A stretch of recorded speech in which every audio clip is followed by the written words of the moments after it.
Bonsoir mes très chères dames, ce cours est réservé uniquement pour les femmes. Alors j'aimerais vous donner des petites idées de cadeaux. On est en plein Hanouka. Et donc les idées de cadeaux ça fuse, les parents veulent donner le meilleur à leurs enfants. Quel cadeau acheter à nos enfants? Qu'est-ce qui va les aider à s'épanouir le plus? Qu'est-ce qui va leur mettre le plus les étoiles dans les yeux? Quel cadeau acheter à nos enfants? Donc si c'est la question que vous vous posez en tant que parent, j'aimerais vous donner des petites astuces. Comment réfléchir au cadeau que vous allez leur offrir pour que ça leur serve le mieux possible. D'abord, avant de commencer cette vidéo, j'aimerais dire que, bien entendu, ça s'adresse aux parents. C'est-à-dire que les grands-parents ont le droit d'offrir ce qu'ils veulent à leurs enfants, à leurs petits-enfants. C'est un souvenir fantastique pour les petits-enfants de recevoir des cadeaux de leurs grands-parents. Et quand on a la chance, Baruch Hashem, d'avoir des parents ou des beaux-parents qui ont la main sur le cœur et qui font des cadeaux à nos enfants, on se doit d'être extrêmement reconnaissant, c'est certain. Et ce qu'ils leur offrent, c'est le bienvenu, bien entendu.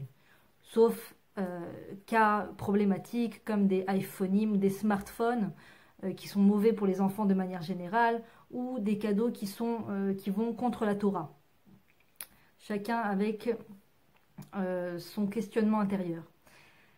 Mais en tant que parent, quand on veut vraiment faire du bien à son enfant, un anniversaire approche, Hanouka, d'ailleurs Hanouka est à ne pas confondre avec Noël, qui est une fête chrétienne où le cadeau est mis à l'honneur. Le cadeau est mis à l'honneur, c'est-à-dire que de quel sujet on parle en général au moins 40 jours avant Noël, d'accord? Si on dit que dans la Torah, on nous dit qu'on doit apprendre 40 jours avant la fête, on doit apprendre la halakha de la fête en question. C'est-à-dire 40 jours avant Pessah, il est bon d'étudier les halakhot de Pessah. 40 jours avant Hanouka, il est bon d'étudier les halakhot de Hanouka qu'on retrouve dans le Shulchan Aruch.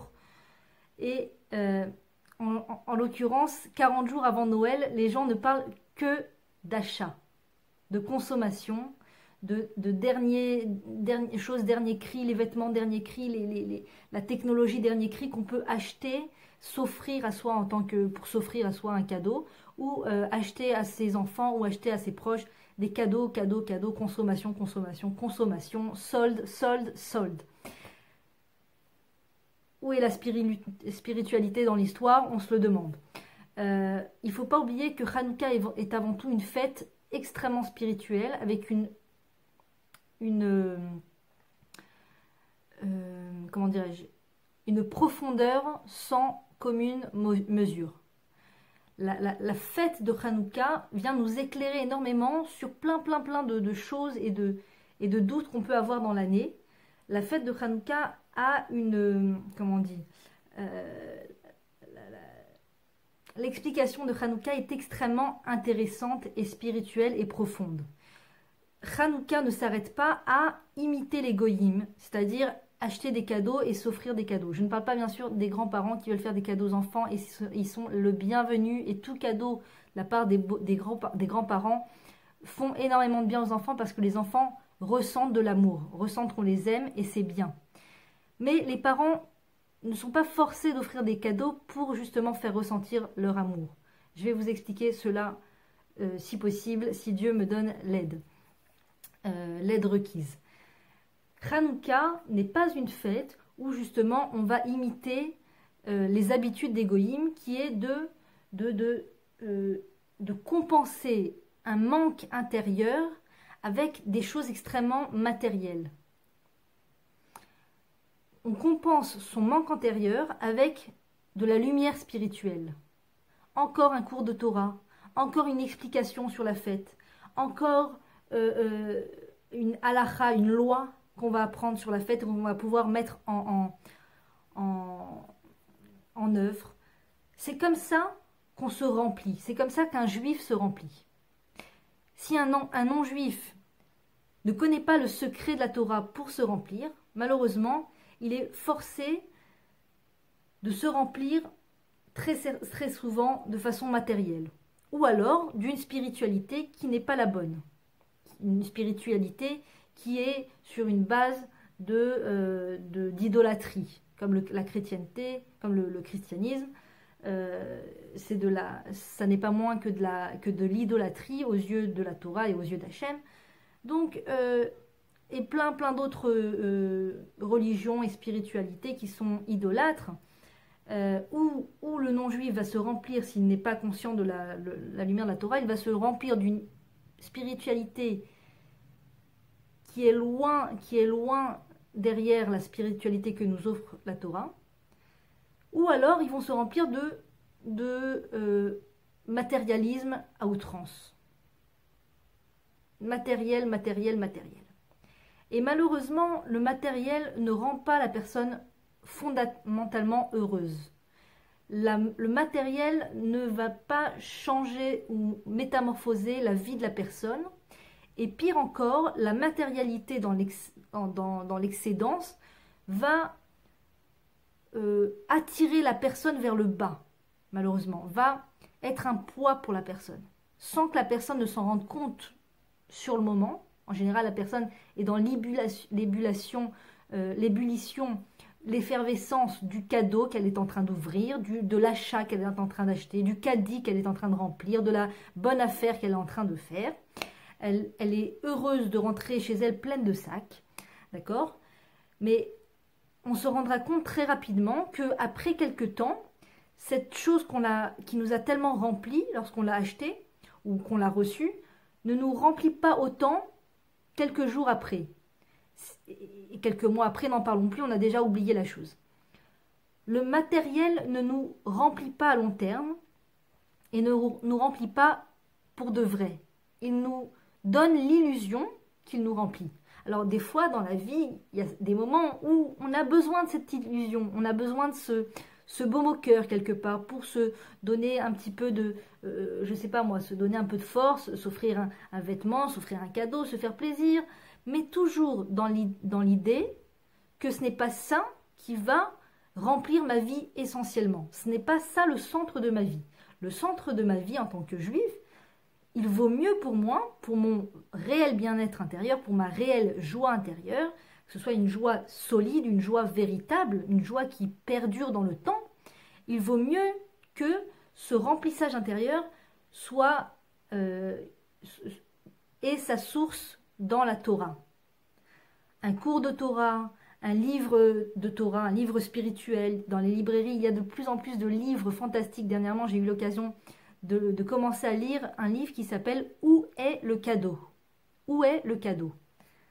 Un livre fantastique qui aide à surmonter les petites épreuves comme les grandes chez l'Oneda, qu'on n'est pas à connaître de grandes épreuves. En tout cas, il y a plein de livres.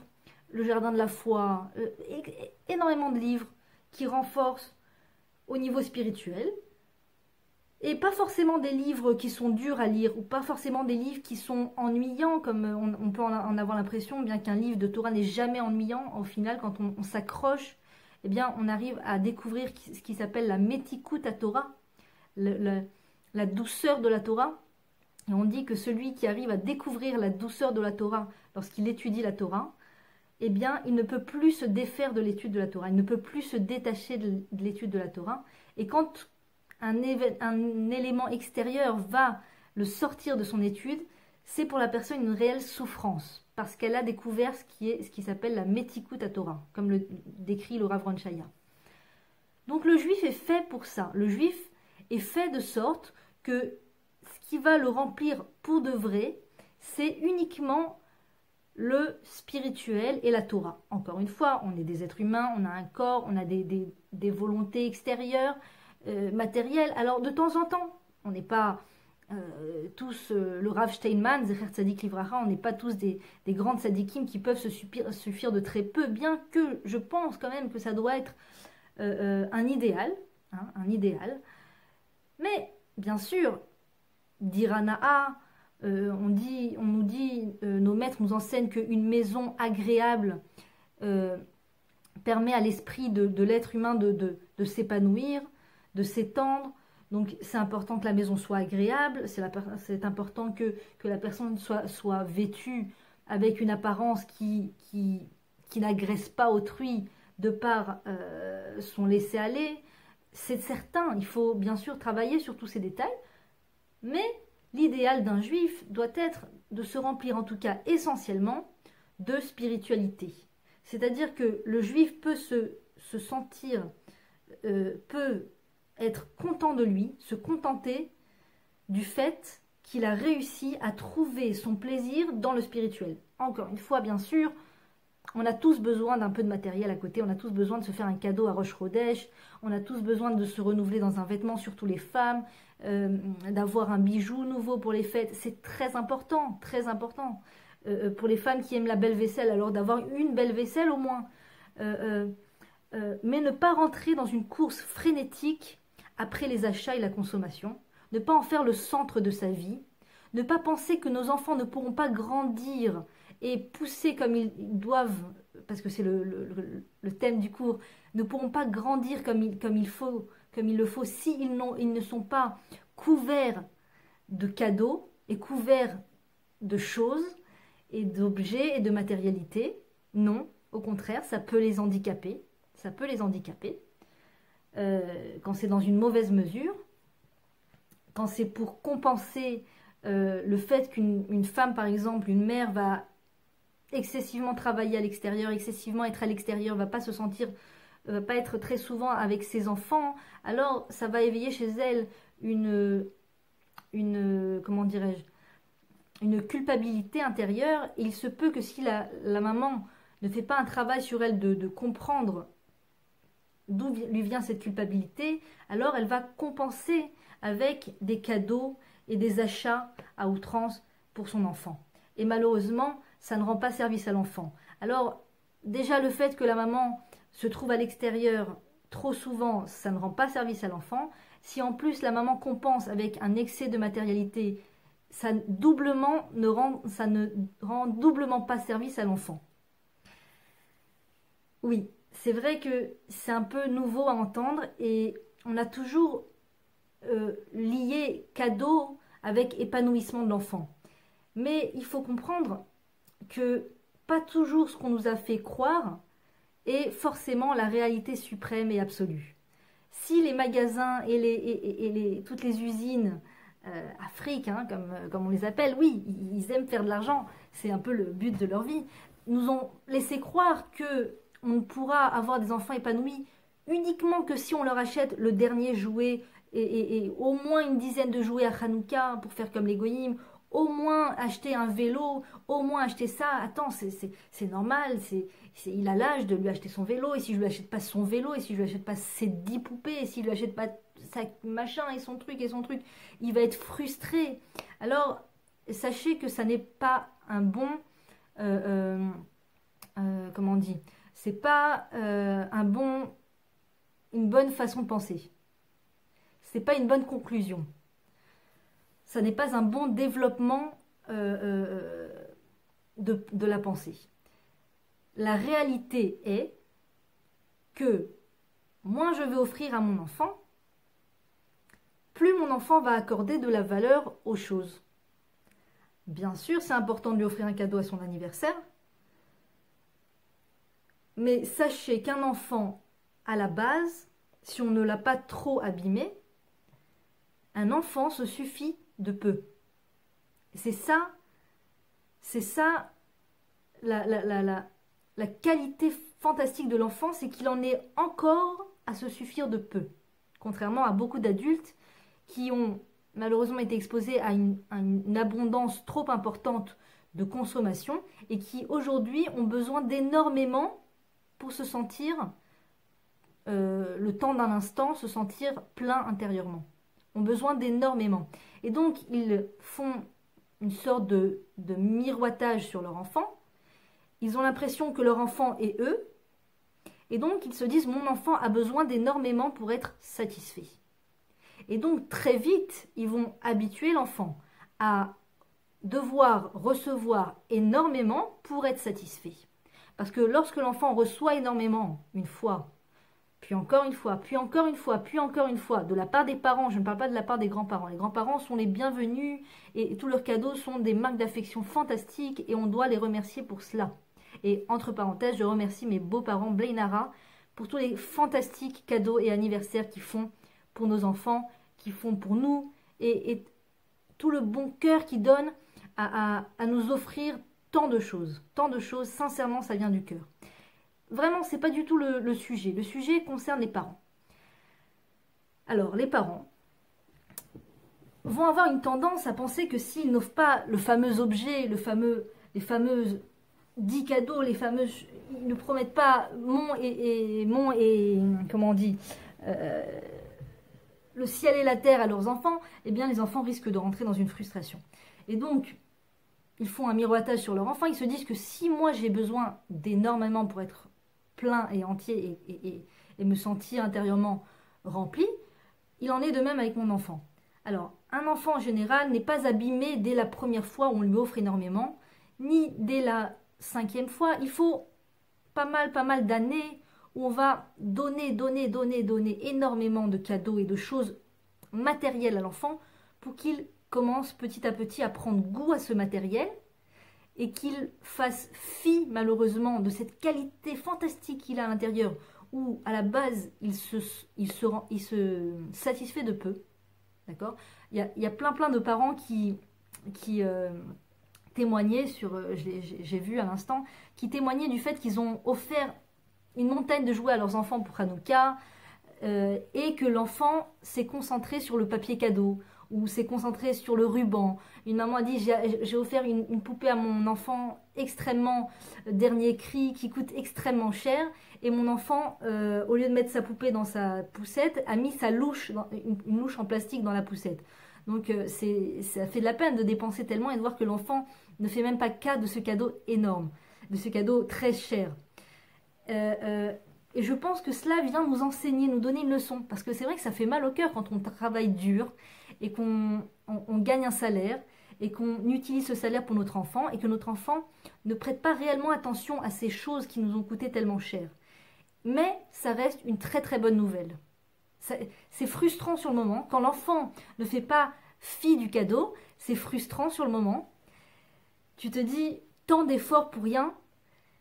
Mais au final, il faut remercier l'enfant, pas forcément verbalement, mais dans son cœur se dire « Merci mon enfant chéri, que tu es tellement en bonne santé, que tu ne comprends pas combien j'ai dû dépenser dans ce jouet, parce que tu n'es pas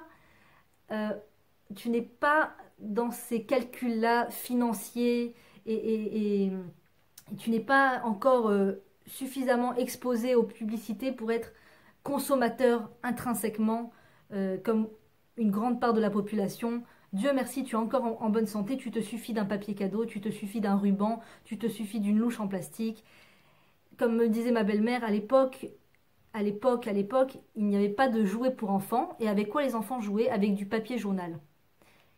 Les grands-mères donnaient à leurs petits-enfants, à leurs enfants ou à leurs petits-enfants, du papier journal. Et l'enfant pouvait jouer avec du papier journal pendant des longs moments. Des longues heures ou des boîtes en plastique avec du riz à l'intérieur. C'était ça les hochets. C'était ça les hochets. D'ailleurs, entre guillemets, entre parenthèses, il y a un art, c'est pas juif, hein, c'est pas juif, mais je trouve ça pas mal. Un art japonais, je sais plus que le wabi-sabi, voilà, le wabi-sabi, je crois que ça s'appelle. C'est un art, c'est le fait de développer l'art de se débrouiller sans acheter. C'est-à-dire que chaque fois que la personne ressent qu'elle a besoin de quelque chose, qu'il lui manque quelque chose, elle va tout faire pour essayer de se débrouiller sans acheter la chose. Elle va essayer ou de le construire avec les moyens du bord, ou de trouver. Et je trouve que c'est pas mal de faire entrer cette notion dans l'éducation des enfants. Pourquoi ? Pas parce qu'on est des radins, pas parce que mes enfants ne comptent pas pour moi, pas parce que j'ai envie d'utiliser mon argent pour moi, égoïstement, au lieu de le donner à mon enfant. Ça n'a rien à voir. Ça n'a rien à voir. Parce que je veux rendre service à mon enfant. C'est dur à réaliser que je rends service à mon enfant quand je lui offre moins dans une société qui nous encourage tellement à la consommation. C'est dur de se le dire. Des fois, on pourrait même associer le fait d'offrir peu à son enfant avec, que Dieu préserve, de la maltraitance. Oui. Je me souviens qu'une fois, quelqu'un m'a dit, vraiment avec beaucoup d'émotion, je veux que mes enfants ne ressentent jamais le manque que j'ai ressenti dans mon enfance. Je veux que mes enfants aient tellement de jouets que jamais ils ne ressentent qu'un jouet leur manque. Et, et quelque part, on pourrait dire que cette personne aurait associé par exemple le fait de ne pas avoir tous les jouets de la terre avec comme un manque ou une maltraitance que Dieu préserve. Il faut comprendre que ça n'est pas le cas. Parce que si on donne toute la dose d'amour et d'investissement parental à nos enfants de la façon la plus droite et la plus honnête, alors rarement on ressentira à l'intérieur que on ne donne pas assez à ses enfants. Si une maman passe suffisamment d'heures avec ses enfants, à les écouter, à leur tendre une oreille à l'écoute, à leur donner la nourriture qu'ils ont besoin. Bon, je pense que la plupart des mamans le font, que les mamans soient à l'extérieur ou que les mamans soient pas à l'extérieur. En général, les mamans donnent tout ce qu'il y a, toute la nourriture qu'il y a à donner à leurs enfants. Mais malheureusement, quand la maman est trop à l'extérieur, généralement, elle n'a pas le loisir d'être à l'écoute de ses enfants dès le plus jeune âge. Dès le plus jeune âge, le Rav Tirosh, qui nous enseigne l'importance de la Sikha Ishit, chaque semaine, avec chaque enfant, dès l'âge de 4-5 ans, on peut commencer ce qui s'appelle la Sikha Ishit, c'est-à-dire avoir une discussion personnelle avec son enfant qui dure 20 minutes, avec un enfant seulement, un par un, dans un endroit où on ferme la porte, où personne ne nous dérange. Pendant 20 minutes, on est là avec son enfant et on écoute. On parle, on discute. Quand il est petit et qu'il veut une histoire, alors on peut lui lire une histoire. Et chaque enfant devrait avoir sa Sikha Ishit une fois par semaine, logiquement. Et le Rav Tirosh, je ferai une vidéo que sur ça parce que c'est un thème en soi. Le Rav Tirosh témoigne, avec la Rabbani Tirosh, il témoigne que cela a apporté énormément à leurs enfants et que jusqu'à la veille du mariage, ils ont continué la Sikha Ishit, qui s'appelle la discussion avec l'enfant, jusqu'à la veille du mariage de l'enfant. Et que ça apporte à l'enfant énormément. Si le parent va réellement investir dans son rôle d'éducateur, va faire de l'éducation son hobby. Si autrefois son hobby c'était, je sais pas moi, de construire des meubles, de construire des avions, de jouer au golf, que sais-je. Chacun a son hobby, la décoration, la mode. Si autrefois, avant d'avoir des enfants, on avait tout le loisir d'avoir un ou plusieurs hobbies, eh bien, si à partir du moment où j'ai des enfants, ou en tout cas à partir du moment où je prends conscience que je suis aussi, pas seulement un parent, mais aussi un éducateur, une éducatrice, eh bien, si je fais de l'éducation des enfants mon hobby, et que je m'investis dedans, et que je donne à mes enfants de moi, pas de mon argent, des cadeaux, des choses, des bonbons, des sucres, des iPhonimes et tout ça, de moi, je m'investis de ma personne, je donne de ma personne, je cogite, je réfléchis, j'étudie, je mets en pratique, je ne me dérobe pas à mon rôle de parent. Je ne me dérobe pas à mon rôle de parent juive. C'est-à-dire, c'est pas seulement que de l'éducation, c'est de l'éducation à la lumière de la Torah. Si je donne de moi, logiquement, ce sentiment de culpabilité de ne pas donner suffisamment à mes enfants disparaît. Et je ne me sens pas obligée de compenser avec des achats, avec des choses extrêmement matérialistes. Parce que, et avant tout, cela ne rend pas service à mon enfant. Quand j'attire trop l'attention de mon enfant sur de l'argent, sur des cadeaux que je lui fais, sur des choses grandioses, j'ai pu voir des choses sur Internet, des vidéos, sur des anniversaires pour les enfants. Et les gens font monter la barre de plus en plus haut. Des anniversaires extrêmement coûteux pour les enfants. Ils font venir, je sais pas moi, toutes sortes d'animations à la maison. Ils payent extrêmement cher pour des animations, pour des décorations dignes d'un mariage. des milliers de ballons à l'entrée, et puis la photo de l'enfant en grand, et puis truc, et ça. Tout ça, c'est de la compensation, il faut comprendre. C'est de la compensation. C'est de la compensation et ça ne rend pas service à l'enfant. Ça va attirer D'abord, ça va le rendre extrêmement égoïste. Ça va l'habituer à croire que tout lui est dû. Et un enfant qui va vers sa vie d'adulte avec la pensée que tout lui est dû va souffrir. Que ce soit dans son couple, que ce soit vis-à-vis de ses beaux-parents, que ce soit vis-à-vis de ses enfants. Imaginez un adulte qui a sans cesse en tête l'idée et l'image que tout lui est dû. C'est quelqu'un avec qui il est très difficile de vivre. Et à commencer par la personne elle-même. La personne souffre de vivre sans cesse avec un mental qui lui dit « tout est dû sur un plateau ». Mais on ne peut pas lui en vouloir, ça n'est pas de sa faute. Parce que réellement, la société a poussé ses parents, malheureusement, à lui donner beaucoup de matériel. Beaucoup de matériel. Très peu de spirituel. Et cela fait que malheureusement, voilà, ça habitue les enfants à être toujours à la recherche du bien matériel, à la recherche du remplissage matériel. Et malheureusement, le spirituel n'est pas au cœur de sa vie. Et donc, c'est forcément de la souffrance puisque l'âme réclame son dû. L'âme ne se suffit pas de cette nourriture qui est matérielle, d'accord? L'âme a besoin de sa nourriture spirituelle qui est la Torah.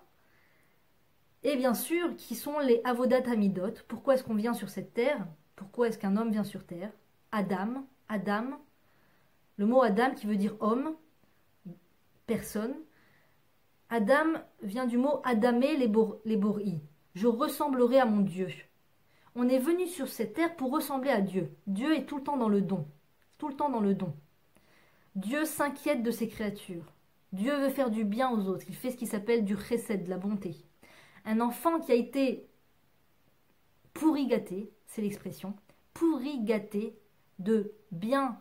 Attention, je ne dis pas qu'il faut laisser l'enfant à lui-même et qu'il ne faut pas le prendre en considération, qu'il ne faut pas trop marquer le coup le jour de son anniversaire. C'est très important qu'il soit au centre, le jour de son anniversaire, qu'on parle de lui, qu'on pose des questions sur lui, qu'on s'adresse à lui avec beaucoup d'amour et de respect et d'intéressement à ce qu'il a à dire. Le fait d'écouter un enfant, c'est la plus grande bonté qu'on puisse lui faire. C'est le plus grand recette qu'on puisse lui faire. Donc, quand on habitue un enfant, malheureusement, à recevoir beaucoup de matérialité, après, l'enfant a beaucoup de mal à être dans le chesed, à faire de la bonté aux autres. On ne l'a pas habitué à faire du chesed jeune. Et donc, c'est très dur pour lui de prendre cette habitude dans son âge adulte. Et donc, le fait de faire du chesed est pour lui une bataille extrêmement ardue. Donc, si on veut aider son enfant à réaliser son travail divin, son projet divin dans ce monde, c'est en lui rendant service, en l'habituant à être dans le chesed. Mon enfant chéri que j'aime de tout mon cœur, parce que je veux ton bien, mais vraiment ton bien, et que j'ai compris aujourd'hui que ce que je croyais autrefois être ton bien, j'ai compris que ça ne va pas te faire du bien. Donc je change de direction. Et comme je veux extrêmement ton bien, le jour de ton anniversaire, ou pendant les vacances, ou trouver l'occasion qui nous arrange le mieux, je vais t'amener dans des hôpitaux. Je vais te faire montrer qu'il y a des gens qui sont malades et qui n'attendent qu'une chose, c'est qu'on les fasse rire, c'est qu'on leur donne un mot gentil, qu'on leur donne un cadeau. On va aller voir, je sais pas moi, le grand-père dans la maison de retraite et on va lui apporter un beignet ou on va rien lui apporter parce qu'on n'a pas eu le temps d'acheter, mais au moins on va lui dire bonjour avec un grand sourire. Ce qu'on arrive à faire, des fois c'est dur, des fois on n'a pas le temps, on a tous les enfants, il faut gérer et en plus sortir dans un hôpital et aller faire le tour des maisons de retraite, c'est très dur. Un petit truc. L'enfant, il aime faire de la darbouka, tu prends la darbouka, tu prends l'enfant et tu vas à la maison de retraite la plus proche et tu vas le faire jouer de la darbouka devant les personnes âgées. S'il veut pas parce qu'il est timide, il ne faut pas le forcer. Alors on fait soi-même de la darbouka, on lui montre l'exemple et on essaie de sortir de sa zone de confort pour aller faire du bien aux autres, justement, si on n'a pas l'habitude. Mais si voilà, on veut que nos enfants puissent être dès leur plus jeune âge, habitués à être tournés vers les autres. Et c'est là que sera leur réel épanouissement et leur réel bien-être dans l'âge adulte, et le nôtre aussi, par rapport à nous-mêmes. Parce que l'âme est klalit, l'âme de la personne. Si extérieurement on a l'air de vivre pour soi, de vivre pour sa petite personne, eh bien sachez que notre âme, quel que soit le niveau d'égoïsme et d'égocentrisme qu'on a développé dans notre vie, notre âme, qui qu'on soit, notre âme, a une soif de klalit, c'est-à-dire de peuple, de faire du bien au peuple. De faire du bien au peuple, d'être lié au peuple et de faire du bien au peuple. Ça ne veut pas dire qu'on va tout lâcher et tout donner dehors sur le compte des enfants et tout, ça ne veut pas dire ça. Ça veut dire qu'il faut essayer de trouver des petits gestes chaque jour où on va de plus en plus développer chez soi ce don au peuple, ou ça peut se traduire par donner quelque chose de petit à une personne, mais c'est déjà un geste klali, c'est un geste qui est de se tourner vers les autres, et l'âme, ça lui fait tellement de bien, ça lui rappelle son créateur, ça lui rappelle pourquoi elle a été créée, et c'est un chemin vers lequel on va, et c'est comme ça qu'on sera une personne agréable pour soi-même et pour son conjoint et pour ses enfants, parce qu'on a l'habitude d'être dans le don, et donc ça nous fait plus peur et mal de donner à l'autre. Et donc, en général, un conjoint qui donne à l'autre, en général, ça fait marcher, ça fait fonctionner le couple. Et un parent qui donne à ses enfants ce qu'ils ont réellement besoin, c'est-à-dire de l'écoute, etc., tout ce que je viens de décrire, c'est des enfants qui ont beaucoup de chance d'avoir des parents, de tels parents, et c'est le but, c'est le but. Voilà, bonne chance à tous. Il y a encore beaucoup d'idées à développer. Je sais, ça sort de l'ordinaire. C'est pas le message qu'on a l'habitude d'entendre. Mais pour le bien de nos enfants, voilà. Hanouka Sameach, Yom Houledet Sameach pour qui est son anniversaire. À très bientôt.